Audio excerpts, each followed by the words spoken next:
Welcome to Candid Conversations.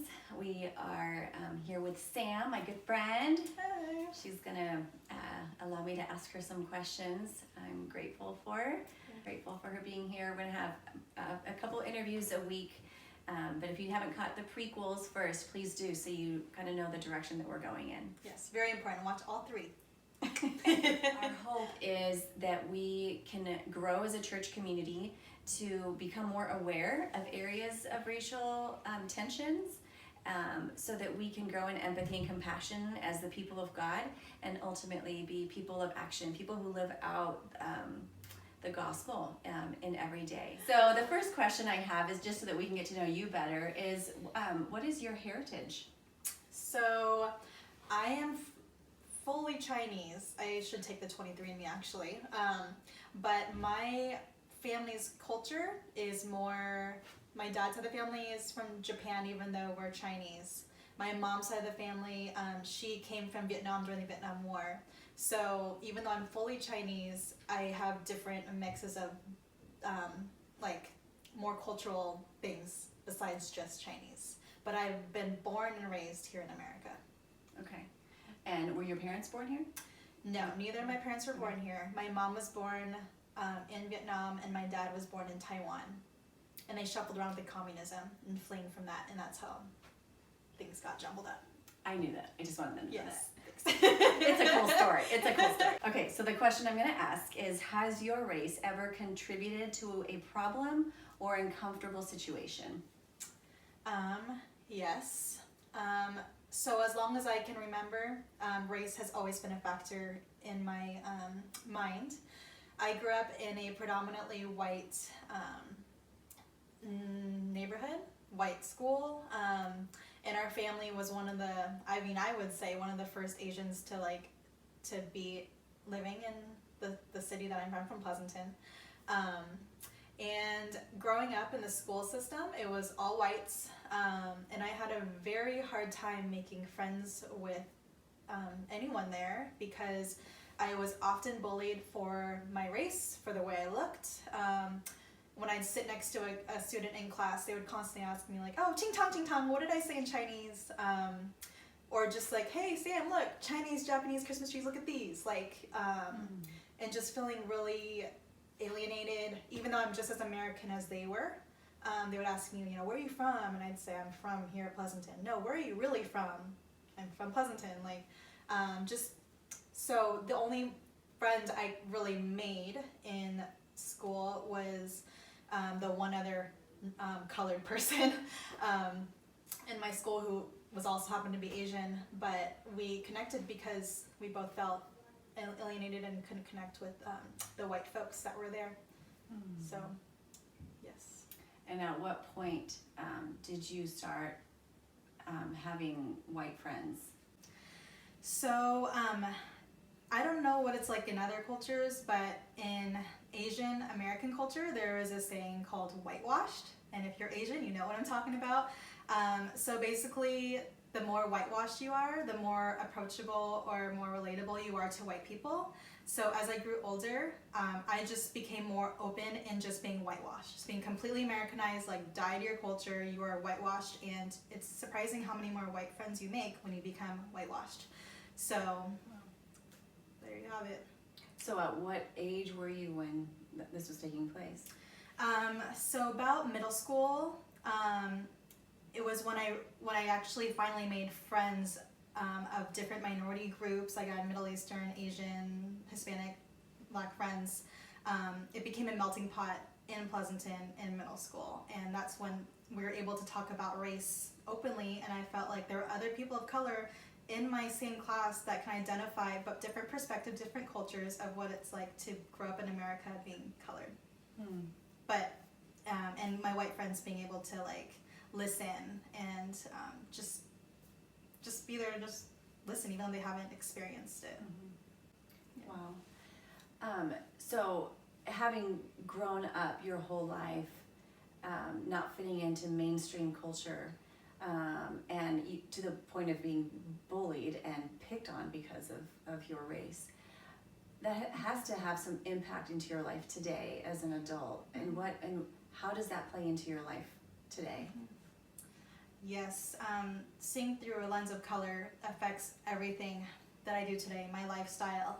Even God putting in my heart from a very young age to have a multiracial, like, rainbow family. My kids are mixed. My husband's white, and my daughter we adopted is Black and Hispanic. And I just feel such a strong conviction and passion of just displaying just God's beautiful picture of people being able to live in multiracial harmony as family. So that's very important to me. I remember growing up as a child, I'd literally be crying on my bed saying, God, why did you make me Chinese? I hate it. It sucks. I wish I was white. Because I know as a person of color, it gets emotional because it's very personal, but there's a lot of disadvantages that people of color experience that white people don't have. My life would be very different if I was white. And I love white people, and my husband, who is white, Nebraskan white, very white, it's really opened his mind being married to me, and he said, like, when things happen, like racial injustice happens with me or with our kids, like, he is like the first one to be like, that's not right, you know, like, he understands now, being a white man in society, how different our lives look. So even through that too, my job now, I am a makeup artist, and it's just interesting because many of the women who come to me are women of color, just feeling like help, like, I don't feel beautiful. We live in a society that is what is attractive is white, and what is idealized is run by white culture. And my passion that God has given me, I feel like, is to just make women of color and of white features all feel beautiful, and not feel like women of color's beauty standard is any lower than the women of white features.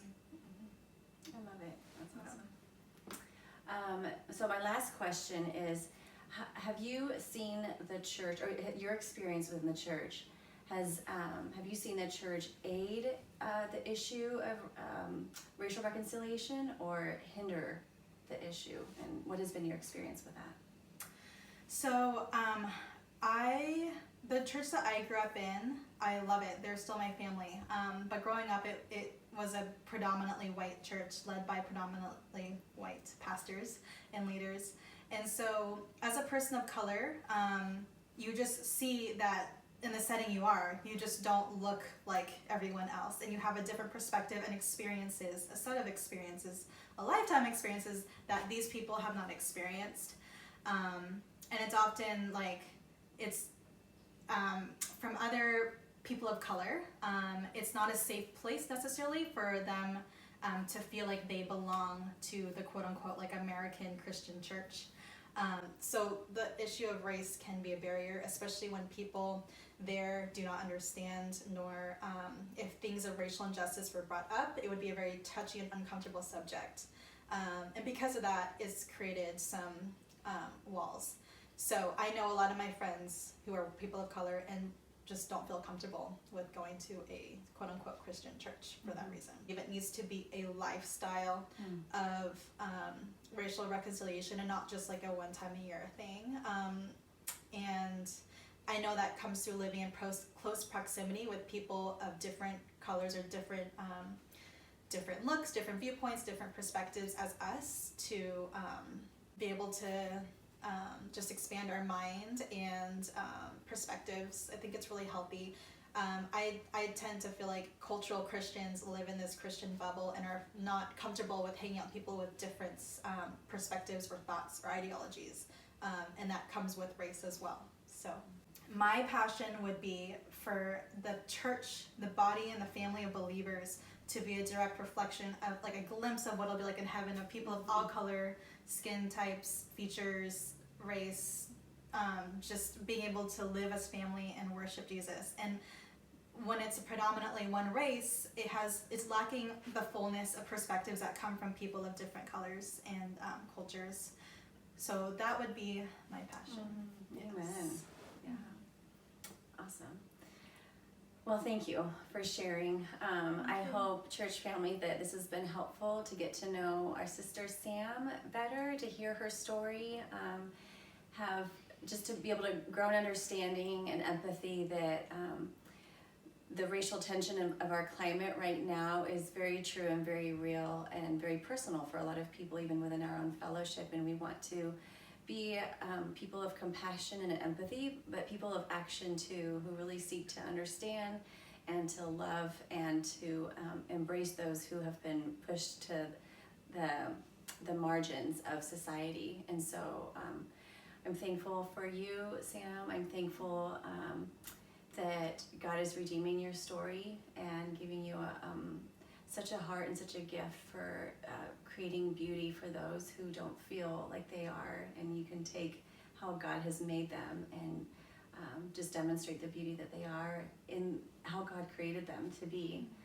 I'm also thankful that when Jesus came, he was the ultimate outcast in society, and not only was he an outcast, he fellowshipped with society's outcast, and he was in very close proximity to those who were on the fringe of society and those who didn't fit in, those who didn't fit the mold and were not mainstream culture, but that's who he walked with day in and day out. And I really believe if the people of God are gonna see change and healing in the area of racial reconciliation, we have to walk closely with those who have experienced racial oppression so that we can understand, have empathy, and be people that respond with the love and the truth of Jesus Christ.